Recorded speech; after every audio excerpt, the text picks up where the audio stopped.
Hey everybody, Pfeiffer here again. Now that we got logged into Charms, this time I want to show you a little bit about what features you can look at in Charms. So you've logged in, and if you haven't, use the other video on how to log in, and that'll kind of step by step through that process. But once you've gotten logged in, you should be at this screen. And once you get to this screen, you have several options here. The calendar feature is kind of neat because it has all of our upcoming performances on it. And then anywhere you see this little thing, it looks like a turkey, but that's actually a hand. Anywhere you see that, like here's Quartermania, this is a fun event coming up. Anywhere you see that though, you can click on that hand and it will bring up some details on volunteer opportunities for you. And if you scroll down, you can see that we already have a bunch of parents signed up, which is great. You can also see where there are parent availabilities. And then there's also a place where students can sign up. Down here, you see it says students. It tells them what time, what they need to do. This is really important for like try-in members, but we need parents to help sign up for things. And this is where you're going to do it. So that's again, if you go back to the home and go to the calendar. You can also go through the volunteer. It gives you the same kind of information. Handouts and files. Sometimes there will be some things there that you can click on. I haven't assigned any handouts to myself, so there's not going to be anything there.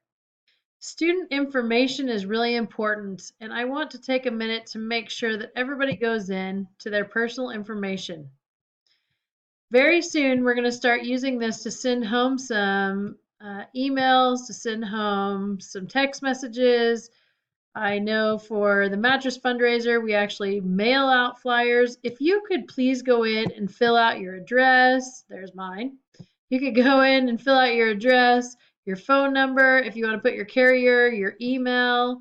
If you have a personal instrument, this is really important. You could put your serial number there. That way, if it's ever lost or stolen, then we can recover it if it's found. Locker, everybody should have already done this now. You should have your locker number and your combination there. Your date of birth, your t-shirt size, of course, that's how I ordered t-shirts this year. So if you didn't get that in, it would be helpful if you did that. For parents, if you get on down here, it says add a new adult. If you will click on that,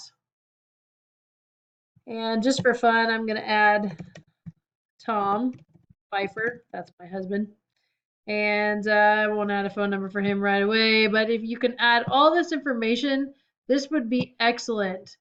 It would be helpful to us. And then if over here where these interests are, if you could click on things that you're interested in, for instance, if you're a Challenger parent and you want to do ice cream sales after concerts, it literally takes 20 minutes and it is a huge help to us. If you could put in your email address and any other information that would be helpful to us, and then hit the update button. You got to do that. That's really important. Hit the update button. That would save us a ton of time because we're going to ask all parents to do that this year. And so then if you have another parent that you have in the house, or even if let's say that there's mom is in one location, dad's in another, you can add another adult. There's plenty of room for everybody to be on here. So just make sure that everybody has the password and that you're all working together. Lastly, for this video, I want to go into the finances. You're going to see that I don't have any finances. Well, that's because I have not input my own fundraising information. But those of you that are going on trips, the trip ledger will show you exactly what's due. If you have not yet paid your t-shirt, that would be a fixed payment. The miscellaneous balance, that's what is in your student account. So if you have money here, you can actually spend that. And there's a form, and we have them at all three buildings that you can get to pay for things. So if you want to use this miscellaneous balance and you want to pay for your trip, then you'll fill out that form and you will see as soon as you sign it and give it to us and we import it, then all of this will change and it will come off of the balance and into the trip as being paid.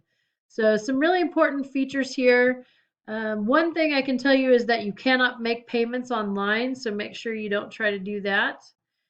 And then, of course, there's a chat feature, and then there's a recording feature, which we're going to get into in just a little bit. So that'll be in the next video. Okay, hopefully that gives you a little bit more information on what you can do in Charms for now. If you have any questions, again, please don't hesitate to email me. Again, we're not doing any grades, and we're going to go into the recording studio as a separate video here. So if you are interested in seeing how the students are recording or listening to their recordings, their playing test, you can do that as well. All right, thank you.